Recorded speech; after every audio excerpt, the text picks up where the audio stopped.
Bonjour à toutes et à tous. Alors on va continuer sur la lignée des kits de démarrage pour travailler avec des choses. Alors on a travaillé la dernière fois avec les pierres, cette fois-ci on va travailler avec les plantes. Donc on va faire exactement sur le même principe, on va commencer par le matériel. Et ensuite je vous ai préparé une petite sélection d'une quinzaine je crois, quelque chose comme ça, de plantes qui sont intéressantes pour démarrer le travail avec les plantes. Que ce soit en magie, en herboristerie ou en phytothérapie, ce que vous voulez. Alors, premièrement, trouver des plantes. Où est-ce qu'on trouve des plantes? Parce que j'entends d'ici ceux qui habitent en ville me dire je trouverai jamais de plantes, j'habite en ville. D'accord, vous habitez en ville. Beaucoup de gens habitent en ville, beaucoup de sorciers et de sorcières habitent en ville. C'est pas pour autant qu'on ne trouve pas de plantes en ville. Sachant qu'on est quand même dans un monde environné par le végétal, que c'est grâce aux végétaux qu'on a de l'oxygène. Donc si vous arrivez à respirer, c'est qu'il y a des plantes pas loin. Alors, j'ai vécu moi personnellement en ville, en plein centre-ville d'une grande ville pendant 5 ans, sans permis de conduire et sans beaucoup d'argent, on est d'accord. Et ça m'a pas empêché de trouver des pierres. Ma marotte, si je puis dire, c'est que quand on veut, on peut. Dans ce domaine-là, surtout dans le domaine magique, il faut être audacieux, il faut être débrouillard.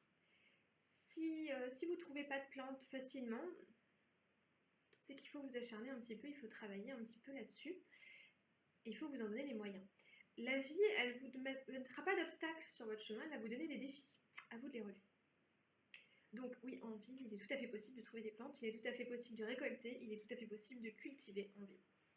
Pour ce qui est de la récolte, si vous voulez absolument récolter vos plantes vous-même, c'est honorable, vous avez plusieurs possibilités quand vous habitez en ville.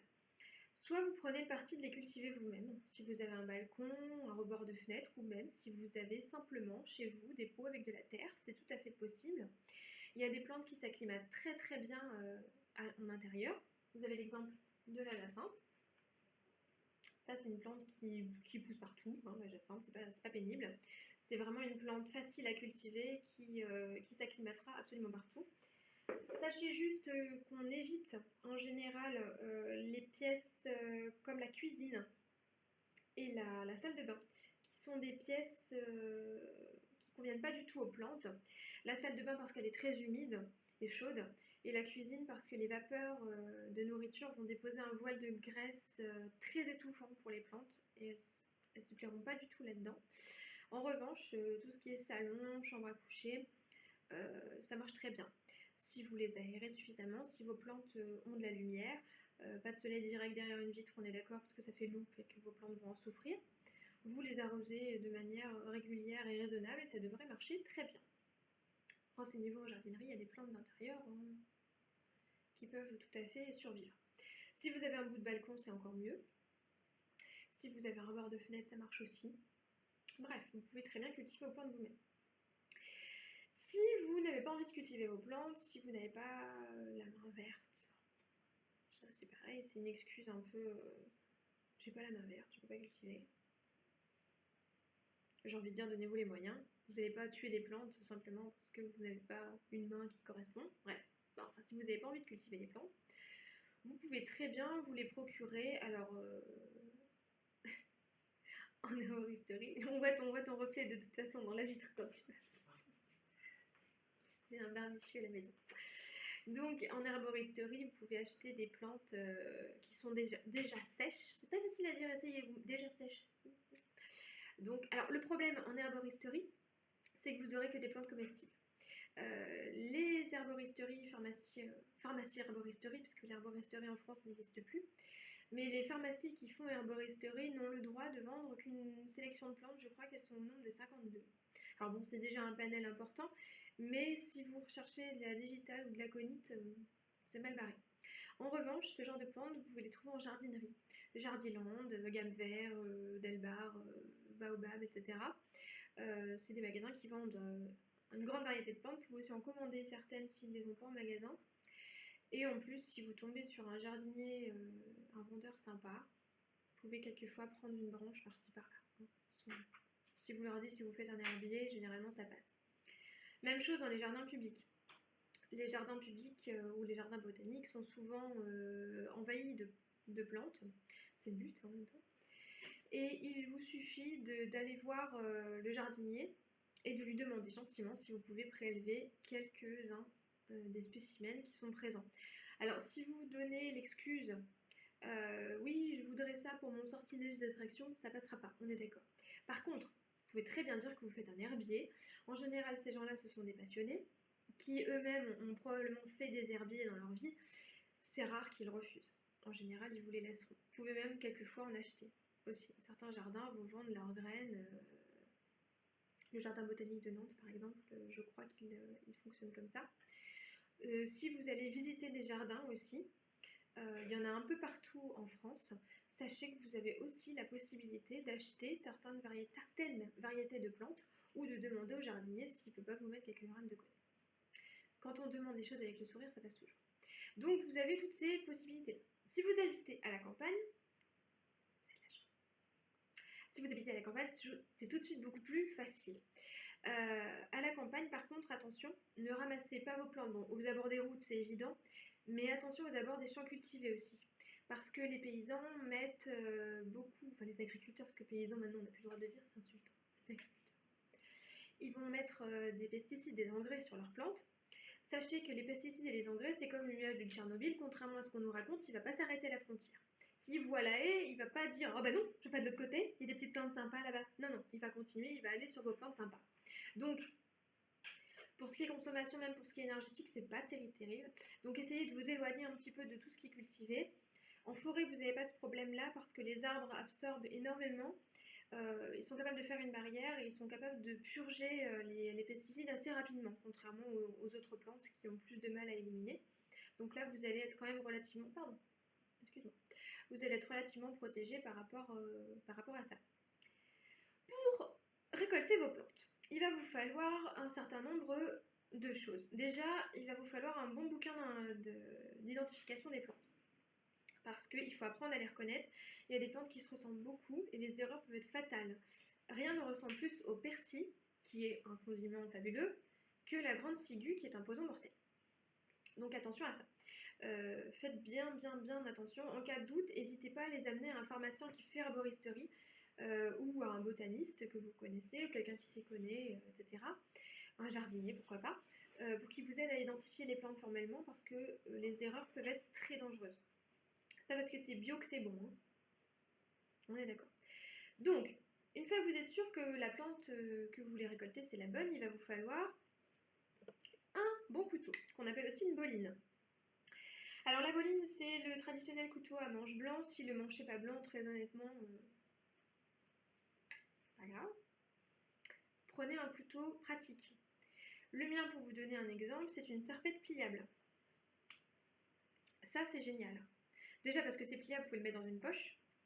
Ensuite, parce que c'est spécialement étudié, je l'ai acheté dans une jardinerie, donc c'est vraiment fait pour sectionner à peu près tout. Du bois jusqu'à la petite tige, jusqu'aux racines, absolument tout. Vous pouvez tout couper avec. Parce que la lame est légèrement incurvée, donc ça va sectionner très facilement le végétal sans le casser forcément. Donc ça c'est super pratique si vous pouvez en trouver une, ça coûte pas cher du tout. J'avais dû payer celle-ci dans les 7 €, quelque chose comme ça, donc c'est vraiment quelque chose, un investissement qui vaut le coup. Ça s'entretient très bien, il suffit d'affûter la lame de temps en temps et de le nettoyer correctement. Ne le pliez pas évidemment quand il est sale, essuyez-le avant de le plier, sinon vous allez remplir votre rainure de sucre de plante, ça va finir par coller, ça va faire une houille infâme. Mais bon, c'est quand même très facile d'entretien. Vous pouvez prendre un simple canif, un couteau suisse si vous avez, ça marche aussi. Alors, il y a une chose, certaines plantes craignent le fer, si vous voulez les utiliser en magie. La plupart des plantes qui sont associées à Faerie, bon, toutes les plantes sont associées à Faerie naturellement, mais certaines plus que d'autres, celles qui sont jugées comme étant très prisées par les fées craignent le fer, tout simplement parce que les fées craignent le fer. Alors, comment faire dans ces cas-là? Vous pouvez très bien prendre un autre couteau, un couteau qui soit sans fer. Sachez que l'acier inoxydable, il y a du fer dedans. Oui, je sais, vous le savez, mais bon, au cas où, je le répète. Vous pouvez très bien prendre un couteau en céramique. ça se trouve de plus en plus facilement. Vous pouvez prendre un couteau de cuisine, hein, c'est pas grave si c'est pas un couteau dédié à la magie, ça fait rien, juste pour récolter, c'est pas très important. Vous pouvez prendre, alors évidemment il existe des lames en laiton, en cuivre, en bronze, c'est très cher. C'est pas très évident à entretenir parce que ce sont des métaux qui sont fragiles et qui se déforment assez facilement. Donc, bon, sauf si vous en avez vraiment l'usage, si vous récoltez vraiment que des plantes associées à la féerie, investissez. Sinon, vous avez aussi vos mains, hein, ça marche très bien. La plupart des plantes qui sont dans ce cas-là sont assez faciles à couper à la main. On a par exemple le millepertuis, vous avez la campanule, vous avez la jacinthe des bois, vous avez le thym sauvage, la marjolaine. Vous avez donc toutes les plantes voilà, qui sont très, très associées à la féerie, la digitale évidemment. Toutes ces plantes-là, ça se coupe bien à la main. Bon, l'aubépine c'est un petit peu plus délicat, on est d'accord. Mais bon, l'aubépine ça se casse quand même. Hein. Vous faites attention aux épines, évidemment. Mais généralement c'est faisable. Donc une fois que vous avez votre couteau, vous aurez besoin d'autre chose, d'un panier. Alors pourquoi un panier et pas un sac plastique? Simplement parce que le pollen va pouvoir passer entre le canage du panier et que vous allez ainsi participer à la pollinisation et donc vous allez ressemer vos fleurs derrière vous. Donc un panier tressé, si c'est facile à trouver, je vous promets, il y a des choses dedans. C'est facile à trouver, vous allez en trouver à peu près partout. Ça coûte pas cher du tout, vous pouvez en trouver en brocante, vous pouvez les payer vraiment en 2 francs 6 sous. Ça vous rendra de grands services. Un panier. Une fois que vous êtes chez vous, vous avez vos plantes. Alors vous avez deux solutions, soit vous les faites sécher, soit vous les utilisez fraîches. Alors pour les faire sécher, c'est très simple.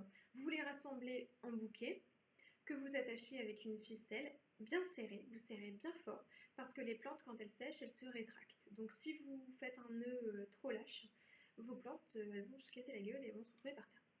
Donc c'est pas forcément génial. Donc vous les serrez bien. Si votre maison est un peu poussiéreuse et que vous voulez utiliser vos plantes pour la consommation, protégez-les de la poussière en faisant autour de votre bouquet un cornet en papier. Alors soit en papier absorbant, en sopalin, soit en papier craft. Évitez le journal parce que ça crache de l'encre. Mais voilà, vous faites un petit cornet en papier. Vous les suspendez la tête en bas dans un coin assez sombre mais chaud et sec. Hein, parce que les plantes vont absorber l'humidité sinon. Vous les laissez 3-4 semaines, vous vérifiez de temps en temps où elles en sont. Et une fois qu'elles sont bien sèches, vous pouvez les stocker. Alors pour les stocker, l'idéal ce sont des bocaux de ce type-là. Donc ça se trouve à Casa, c'est pas cher, 2 € le pot, ça va. En verre avec un bouchon en liège. Alors le bouchon en liège c'est très très bien pour les plantes parce que c'est pas totalement hermétique et par conséquent ça va empêcher vos plantes de moisir. Si vous avez des pots qui se ferment à vis, donc qui sont vraiment 100% hermétiques, assurez-vous que vos plantes sont ultra sèches avant de les mettre dedans, sinon vous allez avoir des moisissures. Donc attention à ça, faites bien gaffe que vos plantes soient très très sèches avant de les mettre en pot. Ensuite, pour vous occuper de vos plantes, si vous utilisez des plantes fraîches et que vous avez besoin de les émincer, un outil qui peut être pratique, pas indispensable mais très pratique, c'est un hachoir comme ça.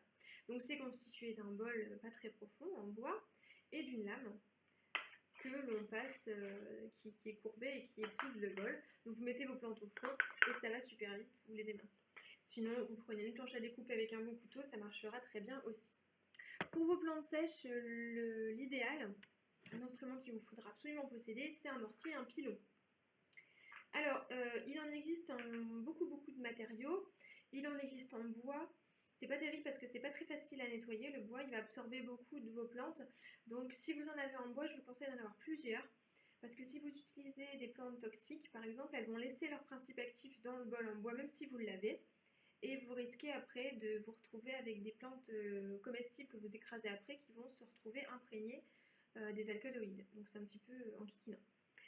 Vous en avez en métal, je vous les déconseille parce que ça donne un goût. C'est pas terrible et ça a tendance à apporter de la rouille aux plantes. L'idéal, c'est la pierre ou le marbre. C'est un peu plus cher, mais vous allez voir quel usage. En plus, c'est beaucoup plus efficace que c'est très lourd. Vous allez voir que vous ne pourrez plus vous en passer une fois que vous aurez commencé à y goûter. Donc c'est tout simple, c'est un bol avec un poids qu'on appelle un pilon. On met les plantes sèches au fond et on écrase. Pardon, Charlotte. Le cochon d'Inde n'aime pas les mouettes. Donc voilà, vous allez vous retrouver avec cet instrument-là qui va vite devenir votre meilleur ami. Voilà pour le matériel. On va donc passer à la petite sélection de plantes. Donc comme pour les pierres, je vais passer dessus assez rapidement, je vais vous donner quelques propriétés, pourquoi je les ai choisies. Donc c'est des plantes avec lesquelles je travaille personnellement beaucoup.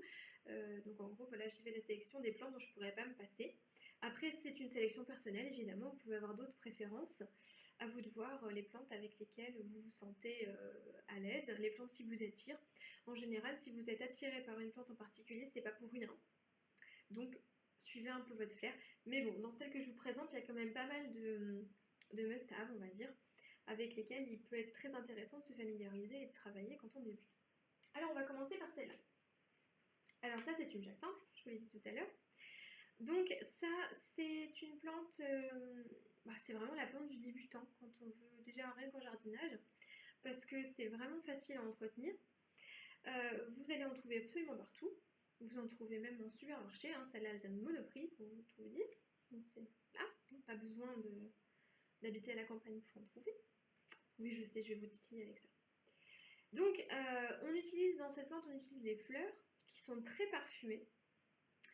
Et le parfum de leurs fleurs a pour réputation de chasser le chagrin et les cauchemars. Donc, pour les gens qui sont un petit peu stressés, un petit peu nerveux, ou tout simplement quand on sort de l'hiver, quand on commence à être un peu fatigué de la grisaille, etc., c'est une plante qui peut vraiment aider. C'est une plante très sympa, qu'on trouve donc assez tôt dans la nature, même ça sort vers le mois de mars-avril. Donc cette plante-là, au niveau de l'entretien, c'est très simple. Vous pouvez la cultiver en intérieur et en extérieur. Et sachez qu'elle reviendra l'année prochaine. Donc pour récolter les fleurs, c'est très simple, vous la laissez mourir. Alors non, enfin, vous la laissez faner. Elle va passer naturellement. Vous n'arrêtez pas de lui donner à boire, on est d'accord. Mais au bout d'un moment, les fleurs, quand elles auront fait leur vie, quand elles auront rempli leur office, elles vont se dessécher sur pied. Ne les jetez pas, laissez-les sécher. Une fois qu'elles commencent à être bien sèches, vous les détachez une par une, vous les étalez sur une assiette ou même sur du papier absorbant si vous voulez, vous les laissez bien sécher et vous pourrez les mettre en sachet ensuite. Pour réutiliser vos bulbes, même chose, vous les laissez bien sécher quand c'est fané, vous arrêtez l'arrosage. Si vous êtes en appartement, vous les enroulez dans du papier journal ou du papier sopalin, etc. Vous les stockez dans une cave, dans un garage, dans un fond de placard. Il faut que l'endroit soit quand même relativement frais, pas surchauffé de préférence. Et vous attendez l'automne pour les remettre en terre, donc soit dans un pot, soit en pleine terre, si vous avez un jardin. Ça repoussera, puisque ce sont des bulbes, donc c'est une vivace. Donc ne la jetez pas quand elle est fanée. Donc c'est une plante très doudou, une plante très sympa, et en plus ça sent très bien dans la maison, donc c'est tout bénéf. Ensuite, le must-have aussi qui se trouve partout, la rose. Alors me dites pas que vous n'arrivez pas à trouver de rose, parce que là je ne vous croirais pas, c'est impossible. Vous allez en trouver partout, même chez les fleuristes. Alors oui, chez les fleuristes, les roses sont traitées, c'est un petit peu dommage, mais énergétiquement parlant, je vais y arriver, ce sont des plantes qui sont tellement chargées de symboliques amoureuses, de plantes que l'on offre pour remercier, etc., que les propriétés seront les mêmes si vous les achetez chez un fleuriste. Donc, vous séparez les pétales de la fleur, vous la faites sécher, ça sèche très facilement, c'est une des fleurs les plus faciles à faire sécher. En général, on ne garde que les pétales et les épines. Enfin, si vous voulez garder la tige, libre à vous de le faire. Les épines, vous les découpez, vous les décollez de la tige avec un couteau, vous les mettez à sécher, vous les gardez en pot, c'est très facile. Ça se conserve hyper longtemps, ça garde même du parfum. C'est vraiment une plante à avoir, une plante hyper facile, et vous pouvez l'utiliser pour à peu près tout, en fonction des couleurs. Donc évidemment, la rose rouge, elle renvoie à l'amour, la rose rose plutôt à l'amitié ou à l'amour familial. La rose blanche, elle est associée aux mers, et elle est aussi associée au silence et au secret. Donc vous pouvez aussi utiliser une rose blanche pour sceller un secret.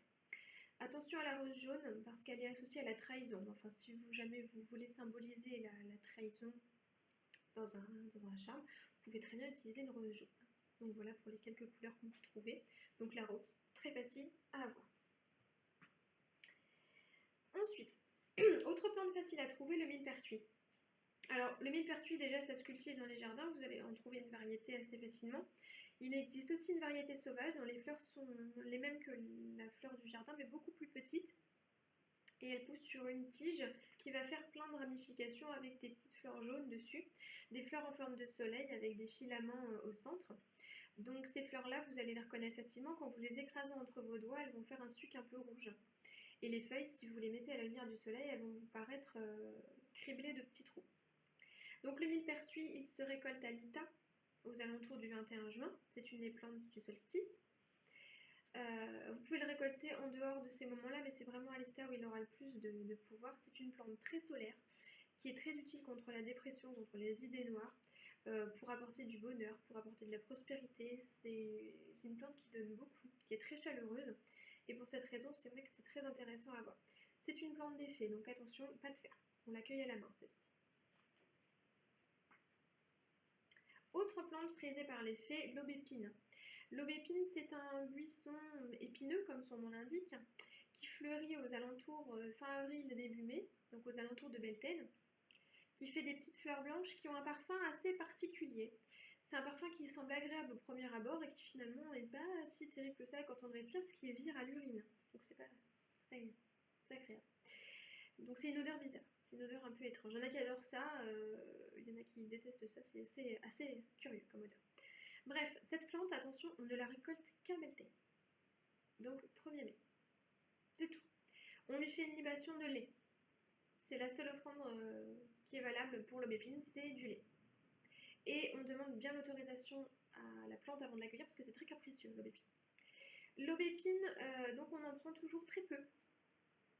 C'est une plante très puissante qu'on va utiliser pour pas mal de choses, qu'on va utiliser pour tout ce qui touche à la fidélité, pour tout ce qui touche à l'attachement, à l'amour, mais pas dans le sens charnel, dans le sens vraiment des sentiments profonds, des sentiments élevés. C'est une plante de serment aussi, c'est une plante et c'est aussi une plante qui a le bénéfice de connecter à Faerie. Donc si vous voulez travailler avec les fées, c'est vraiment la plante vers laquelle se tourner. C'est une plante très sympa quand on l'apprivoise, mais il faut y aller avec humilité et générosité parce que c'est une plante qui ne se laisse pas faire très facilement. D'ailleurs, de toute façon, elle vous déchiquettera les mains si vous ne lui plaisez pas. Autre plante importante, la verveine. Attention à la verveine, parce que ce qu'on achète en général dans les herboristeries comme étant de la verveine, c'en est pas. C'est la verveine citronnelle. La verveine citronnelle, on veut dire ce qu'on veut, c'est pas de la vraie verveine. La seule verveine qui soit vraiment indispensable, c'est la verveine officinale, Verbena officinalis de son nom latin, donc vérifiez bien, demandez bien, dites bien que vous voulez cette variété-là. Cette plante, on l'appelle l'herbe aux sorciers parce que c'est une plante à laquelle on prête un nombre incalculable de pouvoirs. C'est une plante très utile à avoir sur soi plein de choses. Elle va renforcer la plupart des sorts à laquelle on l'ajoute, donc c'est pas mal, ça donne un petit plus. Elle va attirer les bonnes énergies en éloignant les mauvaises. Elle va permettre de communiquer avec les autres mondes. Et elle est vraiment indispensable, cette plante-là. C'est une purificatrice également. Brûler, ça a une odeur assez particulière. Je vous laisse tester. À vous de voir ce que ça donne, parce qu'on peut brûler les plantes aussi si on en a envie. La verveine, c'est particulier.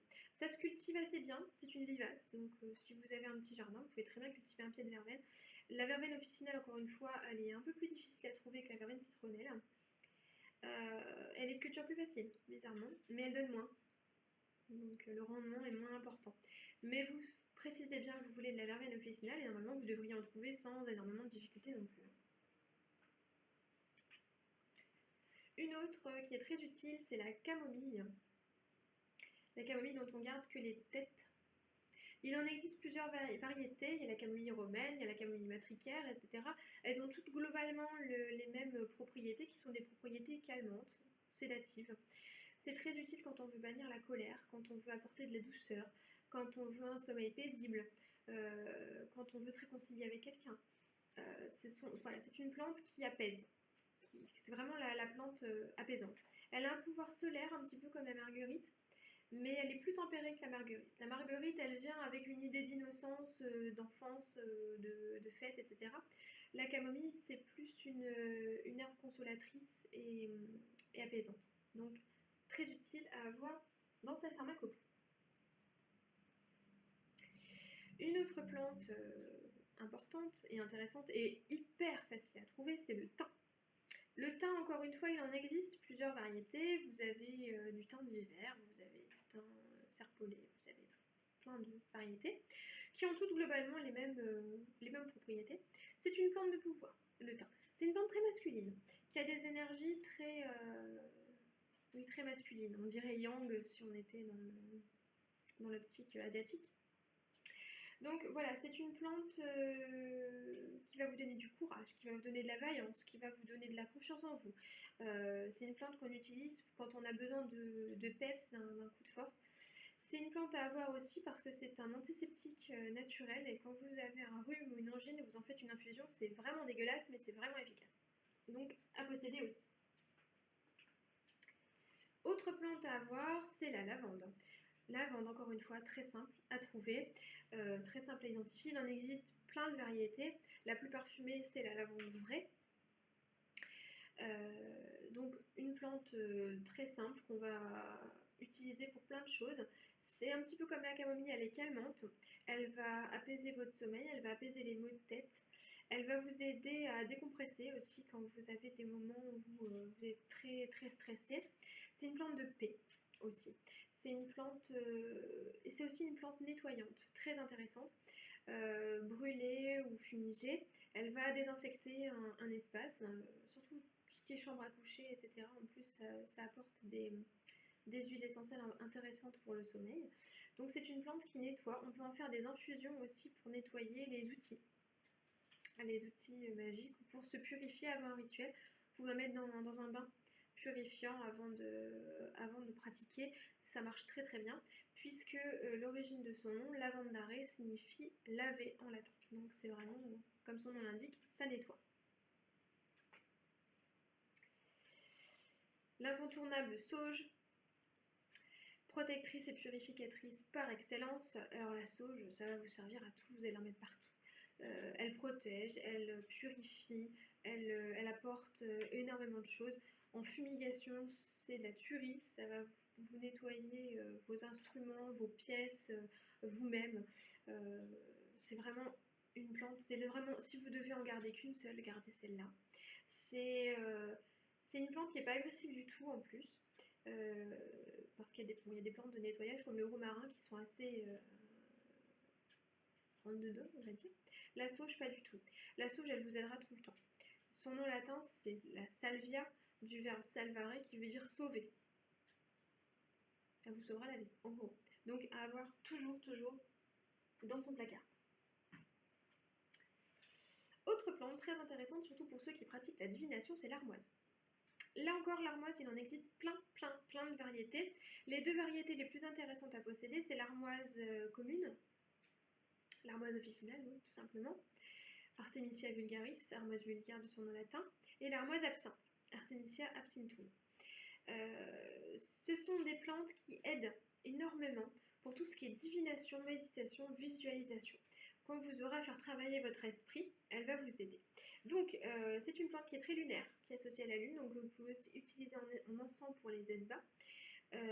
Son infusion, ou son suc, si vous l'utilisez fraîche, a la particularité de nettoyer tout ce qui est instrument de divination réfléchissant, boule de cristal, miroir noir, louègue, etc. Hein, donc ça, c'est très utile. Vous en gardez une pincée avec vos cartes de tarot, avec vos runes, avec vos oracles, et ça va les renforcer, ça va les nettoyer. Quand vous voulez nettoyer vos instruments de divination, vous pouvez en faire un encens, une fumigation pour les passer dedans. Ça marche très bien. C'est une plante féminine. Attention, elle peut être abortive. Si vous êtes enceinte, ne la consommez pas. Parce que cette plante-là, elle est féminine justement parce qu'elle est abortive. On l'a utilisée surtout l'absinthe, on l'a utilisée pendant des siècles on l'appelait... j'ai perdu mon mot, je perds ma phrase en plein milieu. Bref, on l'a utilisée pendant des années comme abortif. Donc évitez de la consommer si vous êtes enceinte ou si vous essayez d'avoir un enfant, c'est pas bon du tout.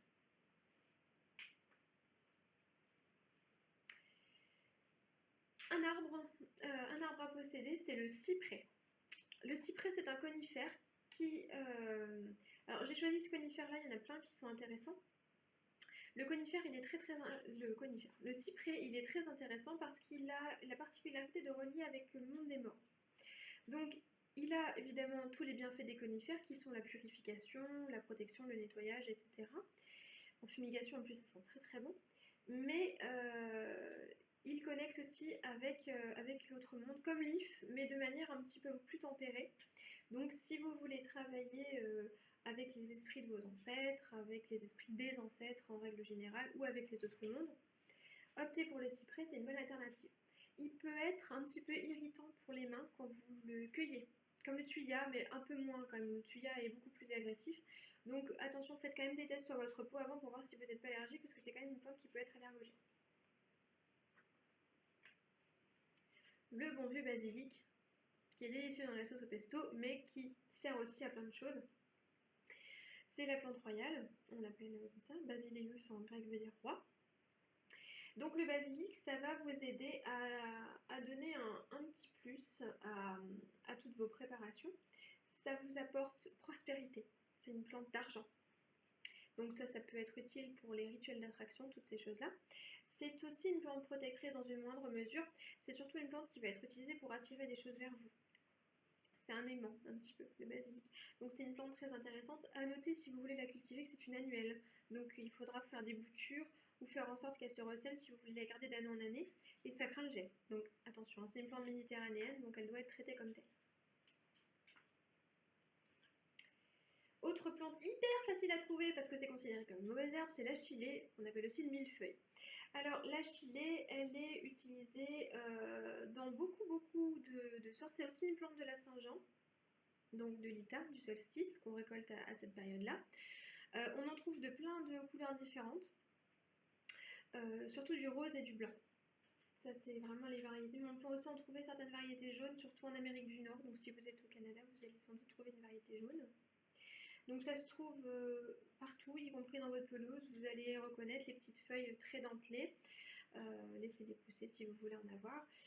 Donc ça, c'est une plante qui est utile pour plein de choses. Elle a plein d'associations.